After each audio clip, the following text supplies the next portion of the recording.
I had recently spawned a new world in single-player Minecraft. Everything was normal at first as I began chopping down trees and crafting a workbench. I noticed something move amongst the dense fog. I have a very slow computer, so I have to play with a tiny render distance. I thought it was a cow, so I pursued it, hoping to grab some hides for armor. It wasn't a cow though. Looking back at me was another character with the default skin, but his eyes were empty.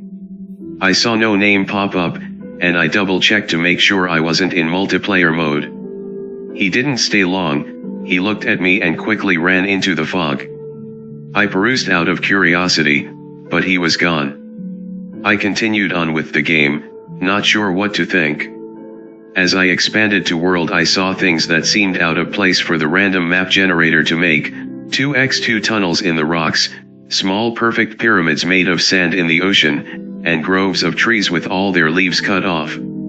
I would constantly think I saw the other player in the deep fog, but I never got a better look at him. I tried increasing my render distance to far whenever I thought I saw him, but to no avail.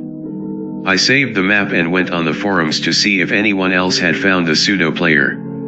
There were none. I created my own topic telling of the man and asking if anyone had a similar experience. The post was deleted within 5 minutes. I tried again, and the topic was deleted even faster. I received a PM from username Herobrine containing one word: stop. When I went to look at Herobrine's profile, the page 404D, I received an email from another forum user. He claimed the mods can read the forum user messages, so we were safer using email. The emailer claimed that he had seen the mystery player too, and had a small directory of other users who had seen him as well.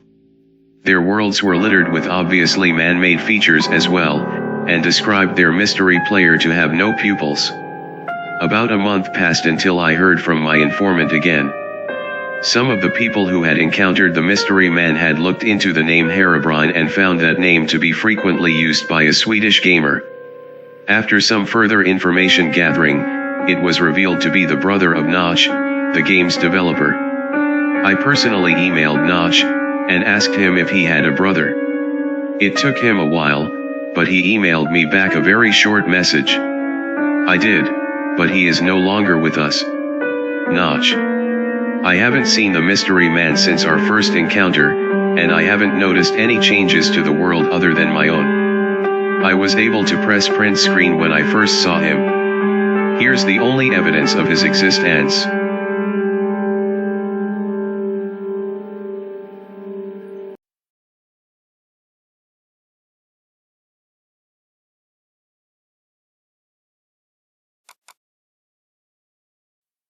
Have you ever heard of an iDoser? iDoser is something you can find on the internet that is used to achieve a simulated feeling of a drug through the usage binaural beats. There are well over 100 doses or dosers, and some can be incredibly hard to find. What if I told you I found the most rare iDoser that's ever existed?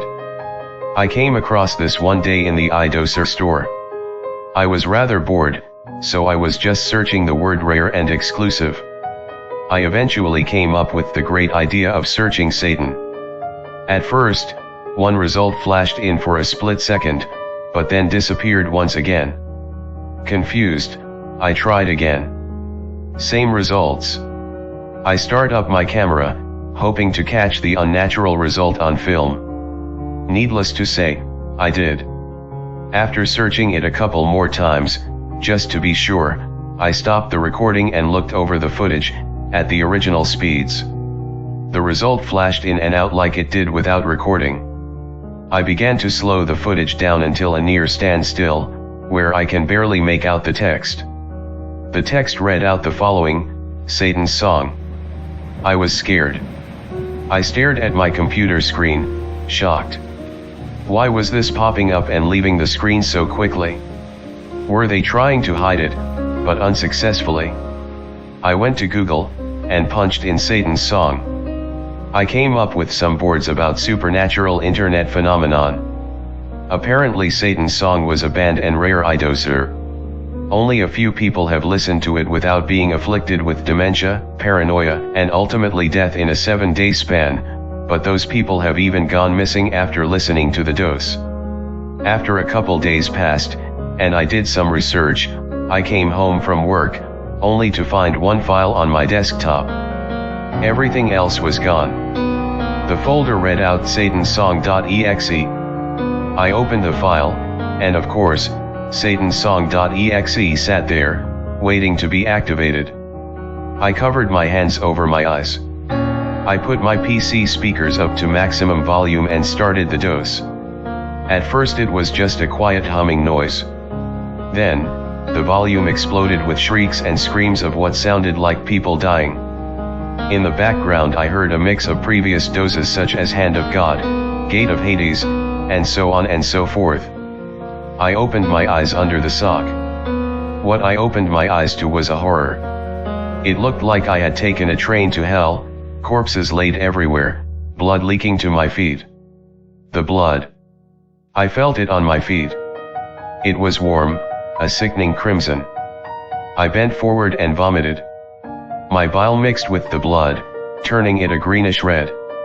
I felt something soft fall off my eyes, the sock, I deducted. The visions could have stopped upon the blindfold moving off my face and my eyes opening, but they kept going. I felt pain explode along my body. Blood dripped down from my genitals, stomach, chest, arms, and legs.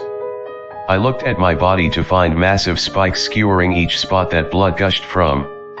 I felt tears roll down my face. This couldn't be real, it's impossible. I looked to the area around me explode to lava and blood, when a path began to form in front of me. I didn't want to follow the path, but it felt like the thing to do, so I went on. The path was terrible. The screams of the departed echoed around me, blood still pulsating from my wounds.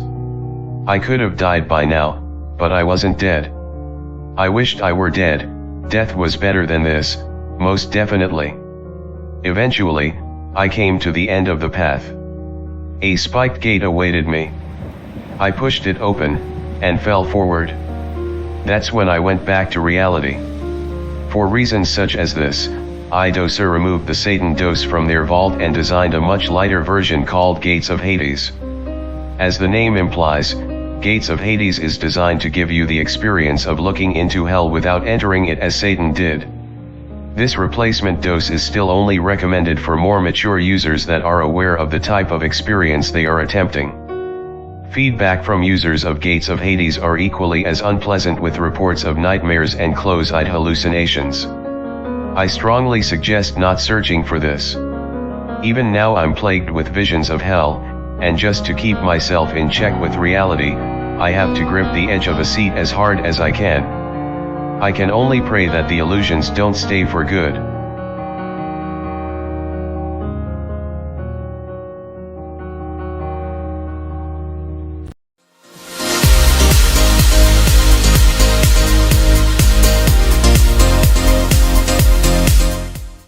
That's all, Zipsters! Like and subscribe.